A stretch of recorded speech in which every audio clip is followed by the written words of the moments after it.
예, 각종 이슈를 쉽고 빠르게 해설하는 그리고 그 이슈의 인물들을 초대해서 이야기를 나누는 시사저널 TV의 시사 끝장 시작하겠습니다. 오늘은 김병준 전 자유한국당 비대위원장님 모셨습니다. 노무현 정부에서 정책실장을 지낸 분이죠. 정책이 아주 밝은 분이고 또 비대위원장을 지내시면서 자유한국당을 탈바꿈시키기 위해서 많은 노력을 하셨던 분. 앞으로 또 새로운 어떤 도전? 뭐 이런 게 또 예상되는 상황이기도 합니다. 김 위원장님 반갑습니다. 네, 반갑습니다. 요새 뭐 어떻게 지내세요? 그 비대위원장 지내고 나서 그때 미국 좀 네. 가셔서 여러 가지 생각 좀 해보시겠다고 하셨는데. 사실 이제 비대위원장 마치면서 건강이 좀 안 좋아졌습니다. 건강이요? 예, 건강이 안 좋아서 뭐 걱정도 하고 했는데 심지어 뭐 좀 어디 외국 가서 쉴까 했는데 외국 나가는 것도 괜찮을까 할 정도로 걱정을 했었는데 예, 갔다 오고 난 다음에 멀쩡해졌습니다. 그동안에 계실 때 워낙 스트레스를 많이 쉬고, 받으셨고. 예. 그다음에 요즘 생각이 좀 복잡합니다. 여러 가지. 왜요? 우리 정치 상황이 이러니까요. 네. 걱정도 많이 되고 때로는 또 참담한 생각이 들기도 하고 네. 그렇게 몸은 편한데 마음이 그렇게 편하지가 않습니다. 6월 달에 귀국하셨으니까 이제 귀국하신 지 뭐 몇 개월 지났고 그동안에 많은 정치 상황을 보셨을 텐데 특히 최근에 그 조국 정국을 보시면서도 여러 가지 생각을 하셨을 걸로 짐작이 되는데 어떻게 보셨나요? 정말 많은 생각을 했습니다. 어쩌다가 이 나라가 여기까지 왔을까? 아주 뭐 그 아까 제가 참담하다고 말씀드렸는데 참담한 마음이 드는 거죠. 대통령께서 시정연설할 때 또 그 전후로 말씀하시는 거 보면 뭐 직접 민주정치 이렇게 이야기를 하셨는데 직접 민주정치도 그런 식으로 표현되는 거는 참 참담하죠.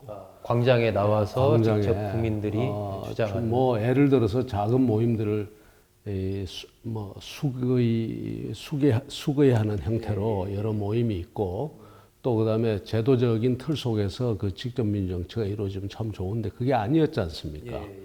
수백만 명이 이 광화문 광장에 모여서 그렇게 분노하고 그렇게 소리를 질러야 겨우 대통령이 겨우 한번 쳐다봐 주는 어쩌다가 이 나라가 여기까지 오게 됐나라는 생각이 들고요. 그 다음에 너무 가슴이 아팠던 것은 이 사실을 사실로 인정하지 않는 부분들. 그것이 뭐 소위 말하는 좌파 진보 지식인들이라고 하지만 그 지식인들이 사실을 사실로 인정하지 않는 그 과정에서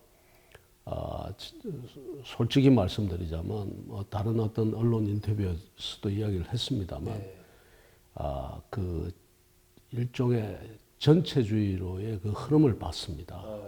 큰일 났다 이거. 이대로 가다가는 안 되겠구나 이런 생각을 하셨죠. 전체주의의 그 조짐 중에 여러 가지 조짐 중에 지식인들이 지성을 버리는 겁니다. 지성이라는 것이 이 사물과 현상을 객관적으로 인식하는 데서부터 출발하는데 소위 알만한 문화인들이 알만한 지식인들이 이 그것을 거부하고 잘못된 것이 없다고 주장을 하고 그렇게 강변을 하고 오히려 정의롭지 못하고 또 공정하지 못한 것을 정의롭고 공정하다고 우기는 이런 데서 이 어떤 전체주의로의 어떤 흐름 큰일 났구나. 한편으로는 참담하고 한편으로는 큰일 났다라는 걱정. 그런 시간이 있고 지금도 여전히 걱정하고 있습니다. 조국 정국을 거치면서 굉장히 좀 많은 고민을 하는 시간이었다라고 이제 말씀해 주셨는데 뭐 그 관련된 부분은 조금 이따가 좀 말씀을 더 듣고요.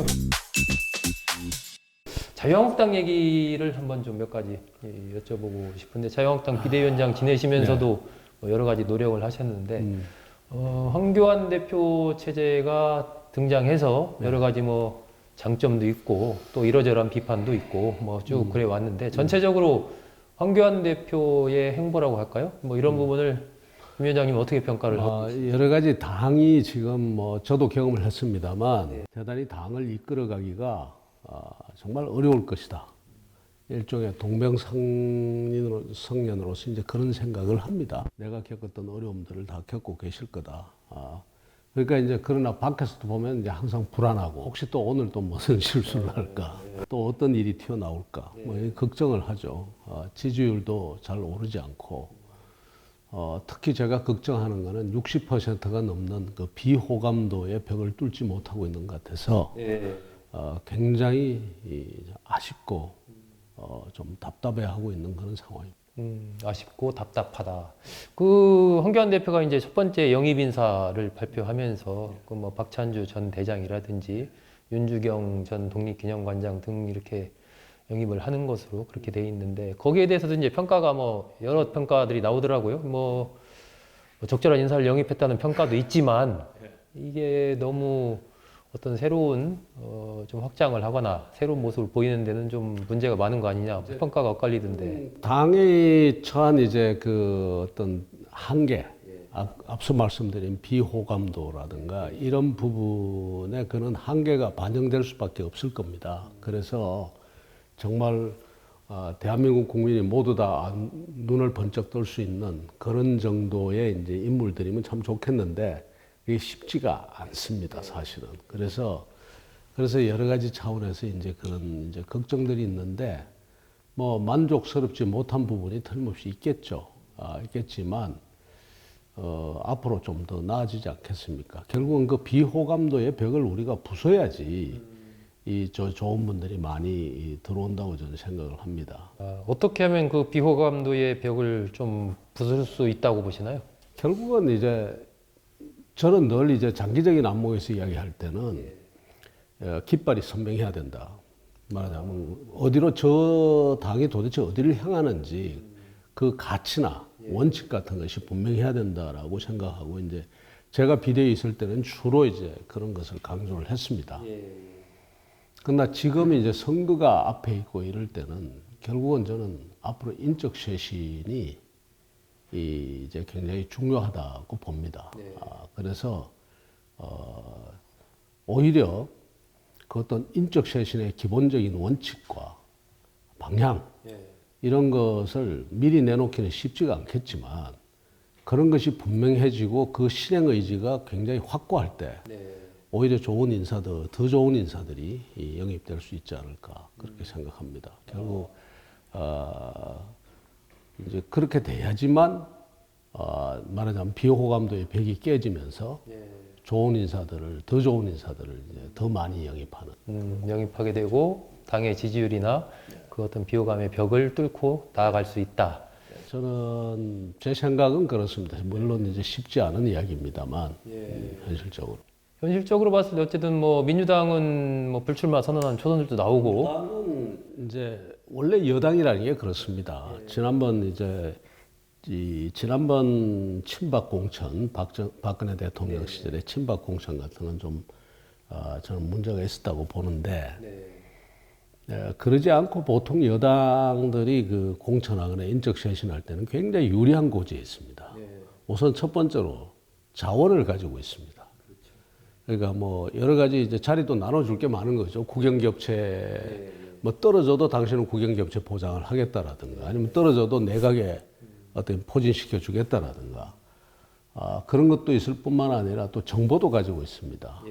개개인의 의원 개개인에 대한 뭐 좀 이상한 이야기가 되겠습니다만은 뭐 의원들이 좀 잘못한 게 있으면은 그런 잘못한 것을 카드로 쓸 수도 있고 그래서 정보도 있고 자원도 있기 때문에 상대적으로 쉽죠. 근데 야당은 그런 그 자원도 없고 말하자면 자리 자원도 없고 게다가 정보도 부족하고 이제 그런 상황이니까 인적 쇄신이 쉽지 않습니다. 그래서 걱정이 지금 이미 이제 민주당은 시작됐습니다만 아마 제가 미리 이미 여러 군데서 이야기를 했는데 11월 달, 12월 달이 되면서 불출마 선언들이 쭉 이어질 겁니다. 여권에서 민주당 쪽은 그렇게 될 것이다. 근데 이제 이 야권이 이제 그렇게 가지 못할 것 같아서 걱정이 되죠. 그 말씀하신 대로 뭐 특별한 자원이 있는 것도 아니고 그렇다고 그 인적 쇄신을 강제할 어떤 황교안 대표의 강력한 어떤 카리스마? 이제 리더십이 굉장히 강력하면 이제 옛날에 뭐 YS나 DJ 같은 거는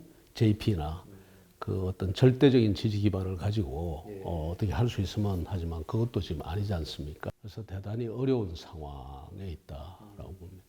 현실적으로는 좀 쉽지 않을 수도 있다라고 좀 보시는 건가요? 야, 바로 이제 걱정하는 이유가 아, 현실적으로 이제 쉽지가 않다. 그러다 보면은 이제 그 인적 쇄신 부분에서 상대적으로 이제 마이너스 점수를 받을 가능성이 국민들부터 평가가 밀리면서 총선 여러 경쟁에서 좀 쉽지 않은 뿐만 상황이 아니라 올 수도 사실 있다. 총선 과정에서 이제 그 인적 쇄신에서도 조금 점수를 잃을 가능성이 있고 또 그런가 하면은 또 여러 가지 변수가 있습니다. 네, 어떤 변수들이? 지금 12월 달, 1월 달쯤 돼서 이제 말하자면 미국과 북한과의 관계에 변화가 생기거나 남북 간의 변화가 생길 가능성이 좀 있죠. 이런 부분이 아마 정부 여당한테 유리하게 작용할 가능성이 크고요. 그 다음에 또 하나는 이제 큰 문제인데 지금 그림이 보이질 않습니다만 하여튼 지금 분열된 구조, 보수의 이 구도를 어떻게 극복하느냐가 큰 관건이 될 거고요. 또 하나 이제 이 국민들이 얼마나 인식하고 있는지 모르겠습니다만 정부로부터 지금 현금 보조금을 받고 있는 인구가 벌써 1,100만, 1,200만 명에 이릅니다. 이미 대통령이 시정연설에서 또다시 저는 뭐 감히 그 매표행위라고 저는 이야기를 하는데 또다시 뭐 10만 원을 뭐 기본 뭐 올려주겠다 말겠다 이런 이야기를 하거든요. 이런 것들이 야당에겐 전부 쉽지 않은 환경을 지금 만들고 있는 겁니다.